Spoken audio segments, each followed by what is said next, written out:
Guys আজকে আমি নাটা ভাইয়ের জন্য 12টা কুরকুরি চ্যালেঞ্জ রেখেছি। ও যদি খেতে পারে একটা 100 টাকার নোট দেবো ওকে আমি। चलो भाई देखो अब मैं क्या करता हूँ।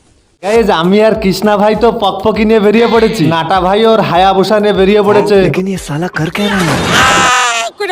দোকানে এসে অমনি আমি নাটা ভাইয়ের জন্য নানান রকমের কুরকুরি 12টা ছিঁড়ে নিলাম। কুরকুরে নিয়ে অমনি সিধা বাড়ি চলে আসলাম। ছাদের উপর এসে দেখি নাটা ভাই আমার চেয়ার নিয়ে রেডি হয়ে গিয়েছে। নাটা ভাইয়ের উড়িয়া বন্ধু বলছে বন্ধুর কথা শুনে নাটা ভাইকে দেখলাম রেগে গিয়ে সব কুরকুরি গুলো চেয়ার পরে ঢেলে দিল। এক একটা কুরকুরি ছিঁড়ে নাটা ভাইয়ের হাতে দিলাম। ভাই আমার পকাত পকাত করে খাওয়া শুরু করে দিল। নাটা ভাইয়ের খাওয়া দেখে কৃষ্ণা ভাই সহ্য করতে না পারে সিঁড়ি ঘরে ছাদের পরে লাফ মেরে উঠে গেল।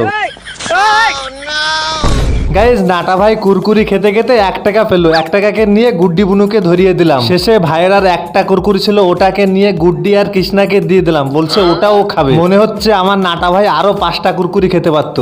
গাইজ নাটা ভাই আমার 100 টাকা জিতে গিয়েছে। चैनल को सब्सक्राइब करो पहले, हाँ जल्दी करो। मुझे पता है कि आप लोग नहीं करते हो, वीडियो देखते हो लेकिन सब्सक्राइब नहीं करते। लाल कलर का बटन नहीं से दबाओ, जल्दी दबाओ, जल्दी दबाओ, फिर मैं शुरू करूँ। दबा दो जल्दी, दबा दिया, घंटी भी दबा देना।